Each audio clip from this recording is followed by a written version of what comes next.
Avant de continuer la description du cas, je dois une fois de plus revenir en arrière et signaler encore un fait particulier que je me suis jusqu'ici contenté de mentionner en passant.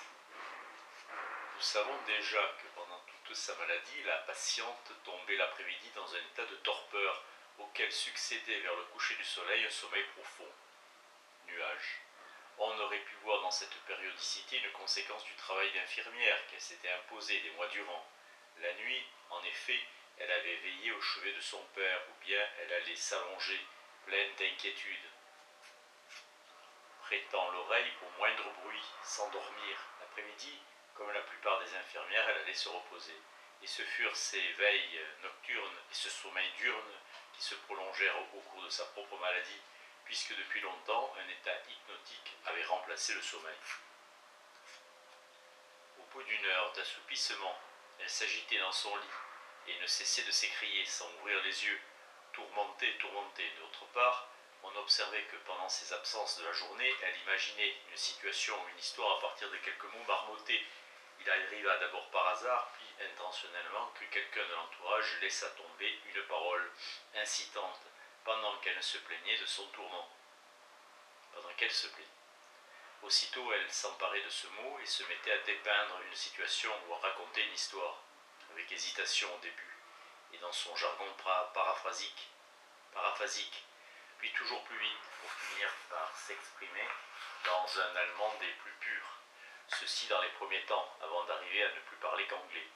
Ces récits toujours tristes contenaient de fort jolis passages et rappelaient le livre d'images sans images d'Andersen, qui sans doute les avait inspirés.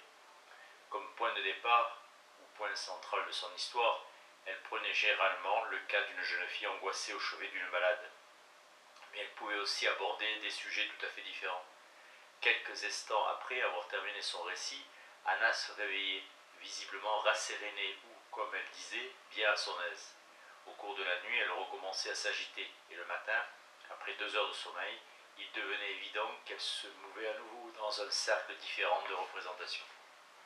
S'il arrivait qu'elle fût empêchée de me raconter son histoire, elle ne retrouvait pas son calme vespéral, et pour provoquer ce dernier, il fallait le jour suivant qu'elle racontât 2 histoires au lieu d'une. Pendant les 18 mois que dura cette observation, jamais les manifestations essentielles de la maladie ne manquèrent, à savoir accumulation et condensation des absences allant le soir jusqu'à l'auto-hypnose, action excitante, des productions fantasmatiques, soulagement et suppression de l'excitation par l'expression verbale sous hypnose.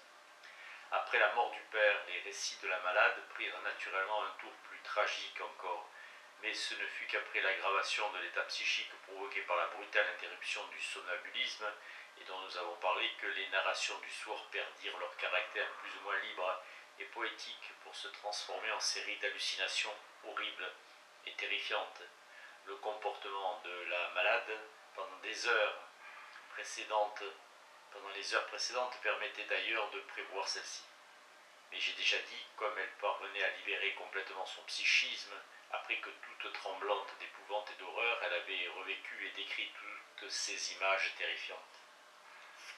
À la campagne, où il ne fut pas possible d'aller voir quotidiennement la malade, les choses se passèrent de la façon suivante. J'arrivai le soir au moment où je la savais plongée dans son état d'hypnose et la débarrasser de toutes les réserves de fantasmes accumulés depuis ma dernière visite. Pour s'assurer le succès, il fallait que ce fût fait à fond. Alors, tout à fait tranquillisée, elle se montrait le jour suivant aimable, docile et laborieuse, voire même enjouée. Le 2e jour et surtout le 3e, son humeur devenait toujours moins bonne. Elle était revêche, désagréable. En cet état, il devenait parfois difficile, même sous hypnose, de la faire parler. Elle avait donné à ce procédé les noms bien appropriés et sérieux de talking cure, cure par la parole, et le nom humoristique de chimney sweeping, ramonage. Elle savait qu'après avoir parlé, elle aurait perdu tout son entêtement et toute son énergie. Lorsque son humeur redevenait maussade après un intervalle prolongé et qu'elle refusait de parler, je devais l'y contraindre en insistant, suppliant et aussi en me servant de certains artifices, en prononçant par exemple une formule stéréotypée du début de ses récits, car elle ne se décidait à obéir qu'après s'être convaincue de mon identité en tâtant soigneusement mes mains. Pendant les nuits où l'apaisement par le récit ne s'était pas produit, il fallait lui administrer du chloral. J'avais auparavant déjà fait usage pour elle de ce médicament, mais il fallait lui en donner 5 grammes, et un état d'ivresse d'une durée de plusieurs heures précédait alors le sommeil. Ivresse gaie en ma présence, mais accompagnée, quand je n'étais pas là, d'un état d'anxiété extrêmement désagréable. Soit dit en passant, cet état accentué d'ivresse n'avait aucune action sur la contracture. J'avais pu éviter les narcotiques, parce que le fait de parler provoquait sinon le sommeil, du moins l'apaisement. À la campagne, les nuits qui séparaient les séances apaisantes d'hypnotisme étaient à tel point insupportables qu'il fallait bien avoir recours au chloral. On put d'ailleurs en diminuer progressivement les doses.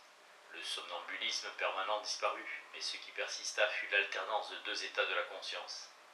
Au beau milieu d'une conversation, certaines hallucinations pouvaient survenir. La malade s'enfuyait, essuyait, essayait de grimper sur un arbre. Lorsqu'on la retenait, elle reprenait presque immédiatement le fil de son discours, comme si rien ne s'était produit entre-temps. Mais ensuite, elle décrivait sous hypnose toutes ses hallucinations. Dans l'ensemble, son état s'améliora. Il devint possible de l'alimenter, et elle laissait l'infirmière lui introduire la nourriture dans la bouche. Toutefois, après avoir réclamé du pain, elle le refusait dès qu'il était en contact avec ses lèvres. La contracture parésique de la jambe s'atténua notablement. Elle put porter un jugement exact sur le médecin qui venait la voir, mon ami, le docteur B, qui s'attacha beaucoup à lui. Un Terre-Neuve dont on lui fit présent et qu'elle aimait passionnément nous fut aussi d'un grand secours. Ce fut un spectacle magnifique que de voir un jour où cet animal avait attaqué un chat, notre frêle jeune fille saisir un fouet et en fustiger l'énorme chien pour lui faire lâcher sa proie. Plus tard, elle s'occupa de quelques malades indigents, ce qui lui fut très utile. C'est en rentrant de voyage, après plusieurs semaines de vacances, que j'obtins la preuve la plus évidente que l'action pathogène, excitante des complexes de représentation produits au cours de ces états d'absence, dans sa condition seconde, la preuve aussi de leur liquidation par un récit fait sous hypnose. Pendant mon voyage, aucun talking cure n'avait été entrepris, puisqu'il était impossible d'amener la malade à parler devant qui que ce soit d'autre que moi, fût-ce même devant le docteur B qu'elle aimait pourtant beaucoup. Je la retrouvai dans un triste état moral, paresseuse, indocile, d'humeur changeante, méchante même. Dans les récits du soir, je constatais que sa veine poético-imaginative était en train de s'épuiser. Elle donnait toujours plus de comptes rendus de ses hallucinations et de ce qui, les jours précédents, l'avait contrarié, tout cela enjolivé de fantasmes, mais plutôt traduit en formules stéréotypées qu'en poèmes. L'état de la patiente ne devint supportable que lorsqu'elle fut revenue passer une semaine en ville et que j'eus réussi à lui extorquer soir après soir 3-5 récits. Une fois ce travail terminé, tout ce qui s'était accumulé pendant mon absence se trouva liquidé. C'est alors seulement que se rétablit le rythme de comportement dont nous avons parlé. Le lendemain de son récit, amabilité, gaieté. Le jour suivant, plus grande irritabilité, maussaderie. Le 3e jour, humeur vraiment détestable. Son état moral était fonction du temps écoulé depuis la dernière séance, parce que chacune des productions spontanées de son imagination, chacun des incidents saisis par la partie malade de son psychisme, agissait à la manière d'un excitant psychique, tant qu'elle n'avait pas, en état d'hypnose, fait le récit. Grâce à ce récit, l'incident perdait totalement sa nocivité. Quand en automne la patiente regagna la ville pour y habiter un appartement autre que celui où elle était tombée malade, son état était devenu supportable, tant au point de vue somatique qu'au point de vue moral. Peu d'incidents, en dehors de ceux qui avaient vraiment quelque importance, agissaient pathologiquement. J'espérais obtenir une amélioration toujours croissante en faisant régulièrement parler la malade et en empêchant par ce moyen son psychisme de se charger de nouvelles excitations. Je fus d'abord déçu. En décembre, son état psychique s'aggrava beaucoup. Elle se montrait à nouveau agitée, maussade, irritable, et les journées entièrement bonnes devenaient rares, même quand rien n'était décelable à l'arrière-plan. À la fin de décembre, vers la Noël, elle se montra particulièrement agitée, ne raconta rien de nouveau pendant toute une semaine, mais seulement les fantasmes qu'elle avait élaborés jour après jour pendant les périodes de fête de 1880. Après cette série, on nota une grande amélioration. Un an s'était écoulé. Depuis que séparée de son père, elle s'était alitée. À dater de cet anniversaire, son état s'organisa et se systématisa de façon très particulière. Les 2 états de la conscience alternaient de la manière suivante. À partir de la matinée et à mesure que la journée s'avançait, les absences, c'est-à-dire les états seconds, devenaient plus fréquents et le soir seule la condition seconde demeurait. Les deux états ne différaient plus seulement par le fait que dans l'un, le premier, la patiente se montrait normale et dans l'autre, aliénée, mais surtout parce que dans le premier état, elle se trouvait comme nous tous en l'hiver de 1881-1882, tandis que dans sa condition seconde, elle revivait l'hiver précédent. Et tout ce qui était arrivé depuis avait été oublié. Après tout, malgré tout, elle semblait généralement se souvenir de la perte de son père. Toutefois, la rétrogression vers l'année précédente était si marquée que dans son nouvel appartement, elle se croyait encore dans son ancienne chambre, et quand elle voulait aller vers la porte, elle se dirigeait vers la cheminée. Et par rapport à la fenêtre, elle se trouvait située comme l'était la porte dans l'ancienne demeure. Le passage d'un état dans l'autre s'effectuait spontanément, mais pouvait aussi, avec une facilité extrême, être provoqué par une quelconque impression sensorielle rappelant un fait de l'année précédente. Il suffisait de lui montrer une orange, son principal aliment pendant les premiers temps de sa maladie, pour la faire rétrograder de l'année 1882 à l'année 1881. Ce retour en arrière, dans le temps, ne s'effectuait pourtant pas n'importe comment, d'une façon indéterminée, et elle revivait jour après jour l'hiver précédent. Je n'aurais pu que soupçonner ce fait si chaque soir dans son hypnose, elle ne racontait ce qui l'avait ému le jour correspondant de 1881 et si un carnet intime, tenu par sa mère en cette même année, ne venait confirmer l'exactitude indéniable des incidents racontés. Cette reviviscence de l'an précédent persista jusqu'à la fin définitive de la maladie en juin 1882. Il était également fort intéressant d'observer comment ces excitations psychiques ressuscitées passaient du second état au premier, plus normal. Parfois la malade me disait le matin en riant qu'elle ne savait pas pourquoi elle m'en voulait. Grâce au journal intime, j'apprenais de quoi il s'agissait et ce qui se produirait le soir au cours de l'hypnose. En 1881, j'avais à cette même date violemment irrité ma malade. Ou bien elle disait que ses yeux étaient malades et qu'elle voyait faussement les couleurs. Sa robe était marron. Elle le savait mais la voyait bleue. On découvrit bientôt qu'elle distinguait exactement et parfaitement les couleurs d'un papier d'essai et que l'erreur ne s'appliquait qu'à l'étoffe de la robe. Le motif en était qu'en 1881, aux dates correspondantes, elle s'était beaucoup occupée d'une robe de chambre destinée à son père et faite dans le même tissu que sa robe à elle, mais bleue. En outre, on pouvait prévoir l'effet de ces souvenirs ressurgis, car la perturbation d'un état normal les précédait et ils ne s'éveillaient que progressivement dans la condition seconde. L'hypnose vespérale était très compliquée parce que la malade devait révéler non seulement les fantasmes récents, mais aussi les incidents et les vexations de 1881. Heureusement, j'avais déjà pu éliminer les fantasmes de 1881. Mais la tâche du médecin et de sa patiente se trouvant encore énormément accrue par une troisième série de troubles particuliers qu'il fallut supprimer de la même manière.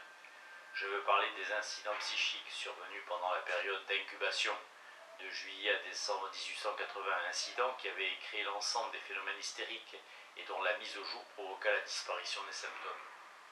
Ma surprise fut très grande la première fois que je vis disparaître un trouble déjà ancien. Nous traversions cet état-là une période caniculaire et la patiente souffrait beaucoup de la chaleur. Tout à coup, sans qu'elle pût en donner d'explication, il lui fut impossible de boire. Elle prit dans la main le verre d'eau dont elle avait envie, mais dès qu'il toucha ses lèvres, elle le repoussa à la manière d'une hydrophobique. Elle se trouvait évidemment pendant ces quelques secondes dans un état d'absence. Pour calmer sa soif ardente, elle ne prenait que des fruits, des melons. Au bout de 6 semaines environ, elle se mit un beau jour à me parler, pendant l'hypnose, de sa dame de compagnie anglaise, qu'elle n'aimait pas et raconta avec tous les signes du dégoût qu'étant entrée dans la chambre de cette personne, elle la vit faisant boire son petit chien, une sale bête, dans un verre. Par politesse, Anna n'avait rien dit. Après m'avoir énergiquement exprimé sa colère rentrée, elle demanda à boire, avala sans peine une grande quantité d'eau et sortit de son état hypnotique, le verre aux lèvres, après quoi le symptôme ne se manifesta jamais plus. Certaines marottes, étranges et tenaces, disparurent de la même manière après le récit de l'incident qui les avait provoquées, mais nous fîmes un grand pas en avant le jour où, de la même façon, un des symptômes chroniques, la contracture de la jambe droite qui, à vrai dire, s'était déjà bien atténuée, fut supprimé. en observant que chez cette malade, les symptômes disparaissaient dès que les incidents qui les avaient provoqués se trouvaient reproduits. Nous en tirâmes une thérapeutique à laquelle il était impossible de rien reprocher au point de vue des conclusions logiques et de la réalisation systématique. Chacun des symptômes de ce tableau clinique compliqué fut aisément traité. Tous les incidents motivants se trouvèrent mis à jour dans l'ordre inverse de leur production à partir des jours ayant précédé l'alitement de la malade et en remontant jusqu'à la cause de la première apparition des symptômes. Une fois cette cause révélée, les symptômes disparaissaient pour toujours. C'est ainsi que furent éliminés, grâce à cette narration dépuratoire, les contractures parésiques et les anesthésies, les troubles de la vision, de l'audition, les névralgies, la toux, les tremblements, et finalement aussi les troubles de l'élocution. En ce qui concerne les troubles de la vue, par exemple, nous supprimâmes tour à tour le strabisme convergent avec diplopie, la déviation des deux yeux vers la droite obligeant la main à se porter trop à droite de l'objet qu'elle devait saisir, le rétrécissement du champ visuel, l'amblyopie centrale, la macropsie, la vision d'une tête de mort à la place du père et l'incapacité de lire. Seuls quelques phénomènes isolés survenus au cours de son séjour au lit échappèrent à cette analyse, tels par exemple l'extension au côté gauche de la contracture parésique, qui ne devait d'ailleurs pas avoir vraiment une origine psychique directe. Nous pûmes constater qu'il n'était nullement profitable de raccourcir pour cette malade la durée du traitement en cherchant directement à provoquer le retour dans le psychisme de la malade de la première motivation du symptôme. Elle n'arrivait pas à la retrouver, était déconcertée, et tout allait plus lentement que lorsqu'on la laissait tranquillement et sûrement dévider les chevaux de son souvenir en remontant vers le passé. Mais les choses allaient trop lentement pendant l'hypnose vespérale, du fait que la malade était distraite et fatiguée par l'énumération des deux autres séries de problèmes, et qu'en outre il fallait beaucoup de temps pour mettre les souvenirs en pleine lumière. J'instaurai la méthode suivante. Pendant ma visite matinale, je l'hypnotisai par un très simple procédé empiriquement trouvé, et je lui demandai de concentrer ses pensées sur le symptôme dont nous venions justement de nous occuper pour découvrir dans quelles circonstances il était d'abord apparu. La patiente décrivait alors rapidement par de courtes phrases et en raccourci ces circonstances extérieures que je notais. En l'hypnose du soir, elle racontait ensuite avec assez de détails tous ces incidents, ce que confirmaient les faits déjà notés. Un exemple montre la précision minutieuse à tout point de vue de cette manière d'opérer. Souvent la patiente n'entendait pas quand on l'interpellait. Ce défaut d'audition se différenciait de la façon suivante. Ne pas entendre quand quelqu'un entre dans la pièce. Distraction, 108 cas particuliers détaillés, citation des personnes et des circonstances, souvent même de la date. Premier fait, elle n'avait pas entendu entrer son père. Ne pas comprendre lorsque plusieurs personnes conversent, 27 fois. La première fois à l'occasion d'une conversation entre son père et une personne de leur connaissance. Ne pas entendre quand elle était seule et qu'on l'interpellait directement, 50 fois. Origine, le père lui avait vainement demandé du vin. Surdité par secousse en voiture, 15 fois. Origine, son jeune frère, en se disputant avec elle, l'avait secoué un jour qu'il avait surprise se tenant aux aguets devant la porte du malade. Surdité par peur d'un bruit, 37 fois. Origine, une crise d'étouffement du père qui avait avalé de travers. Surdité en état profond d'absence, 12 fois. Surdité après avoir longtemps écouté et épié de telle façon qu'elle n'entendait pas quand on s'adressait à elle, 54 fois.